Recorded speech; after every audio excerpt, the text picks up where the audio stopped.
प्यारे विद्यार्थियों, नमस्कार।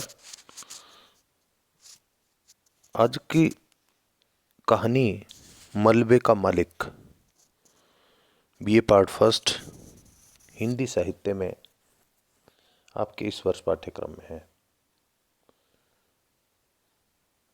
मलबे का मालिक एक ऐसी कहानी है जो यथार्थ पर यानी सच्चाई पर आधारित कहानी है। इस तरह की कहानियों को यथार्थवादी कहानियां कहा जाता है। मोहन राकेश नई कहानियों के जाने माने कहानीकार रहे हैं, जिन्होंने प्रेमचंद और यशपाल की जो समाज की सच्चाइयों पर आधारित जो कहानियां थी, उन्हीं को आगे बढ़ाते हुए और आज़ादी के बाद के सत्य को, यथार्थ को हमारे समक्ष उन्होंने विभिन्न कहानियों के माध्यम से रखा है। और उनमें से मलबे का मालिक भी एक कहानी है।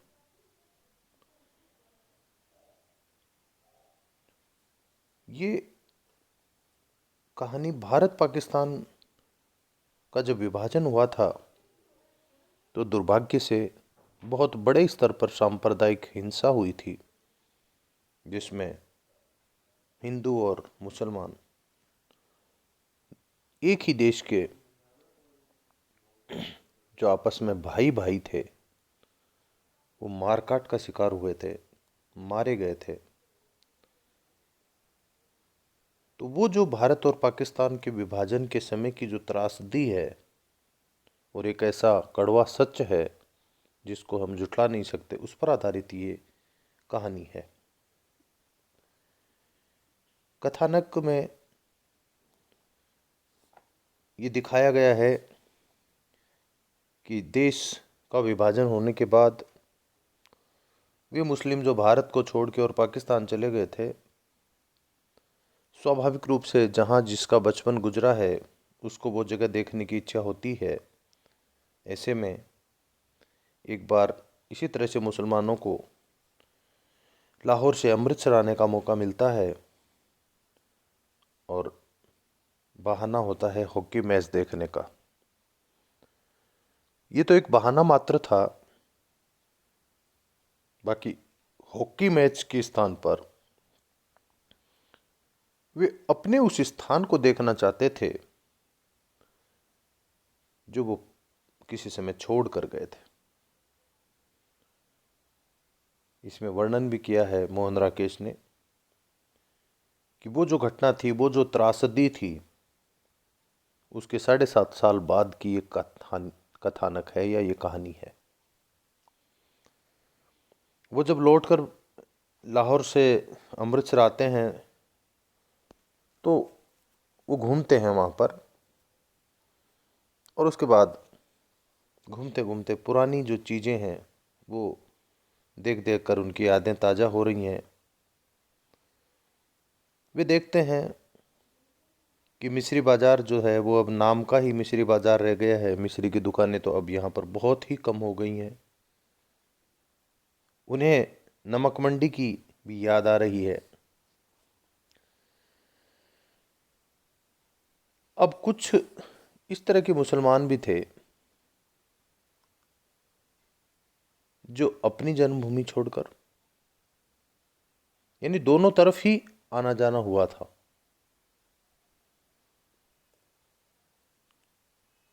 अब वे हिंदू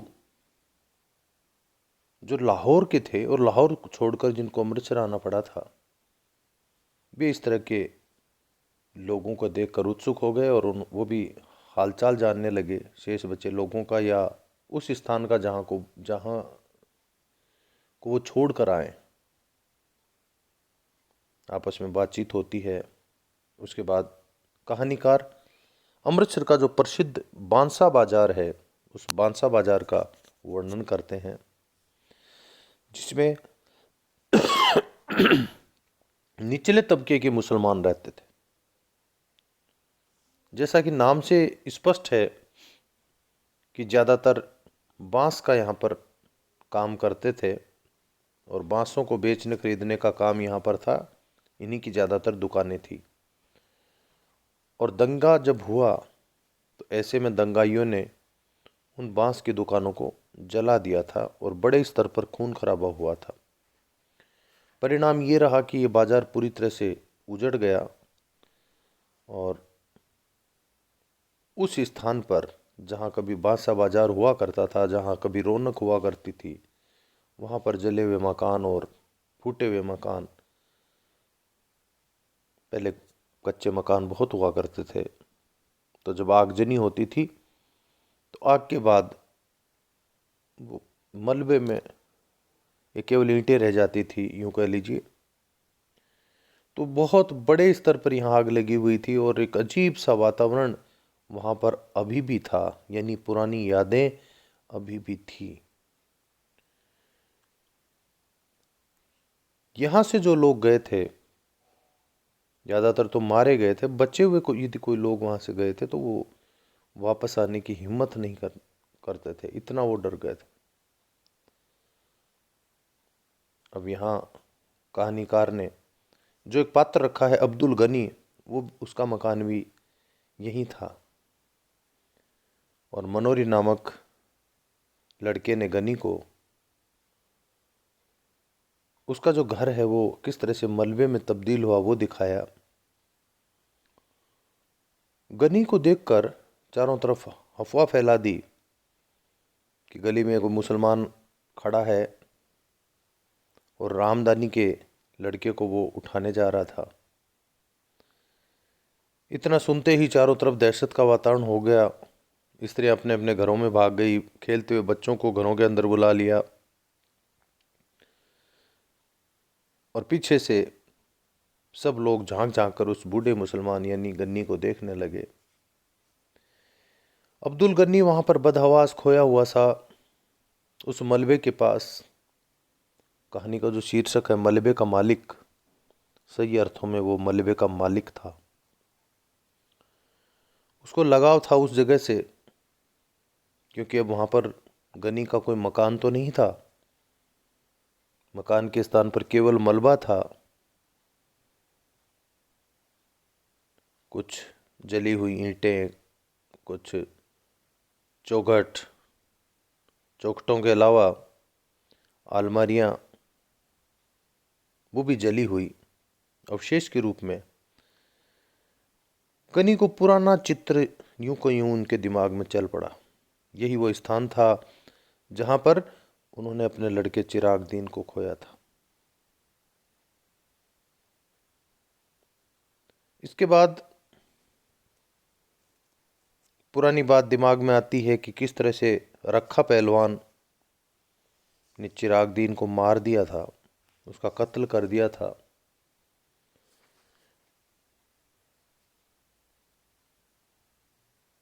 और चिराग दीन के मकान को वो हथियाना चाहता था।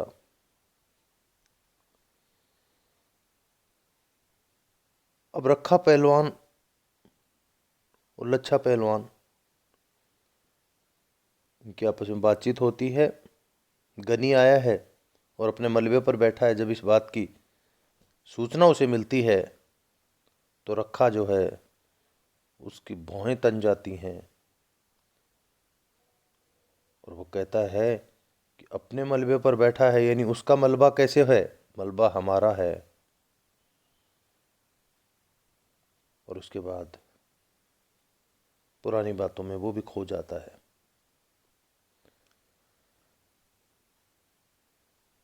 उसके बाद कहानी का एक मोड़ आता है या कहानी अपने अंतिम पड़ाव पर जब पहुंचती है कि जब गनी लौट रहा होता है तो रास्ते में रखा पहलवान उसे मिल गया। गनी उसे कहता है, रखा पहलवान मुझे पहचाना नहीं?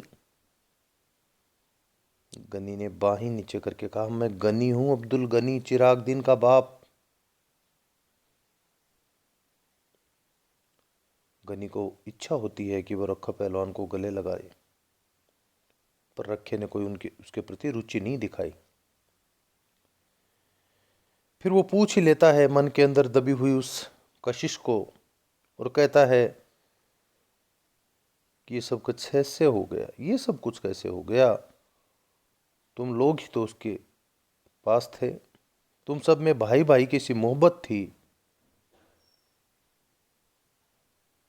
रखे ने गनी की बातों पर ध्यान नहीं दिया और पूछा कि पाकिस्तान में तुम लोगों के क्या हाल है? गनी ने कहा कि क्या हाल बताऊं रखे, मेरा हाल तो मेरा खुदा ही जानता है।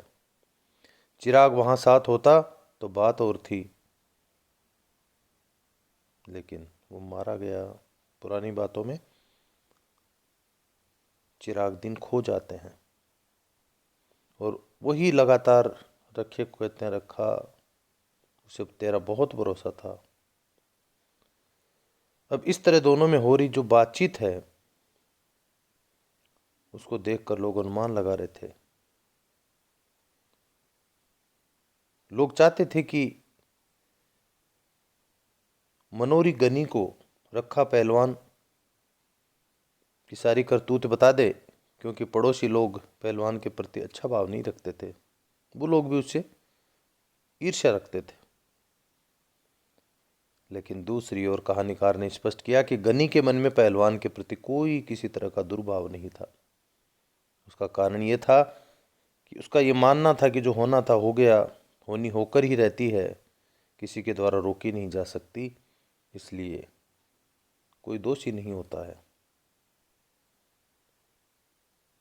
अब पहलवान है वो भी मन ही मन में गनी को देखकर पछता रहा है।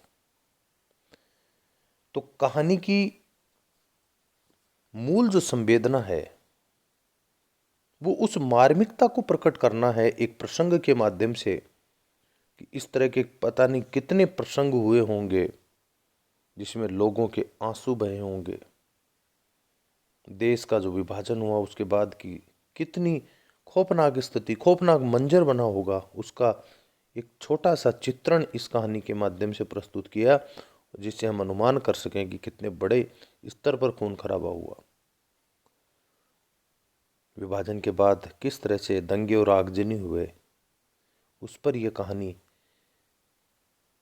प्रकाश डालती है, या ये कहें कि संकेत करती है।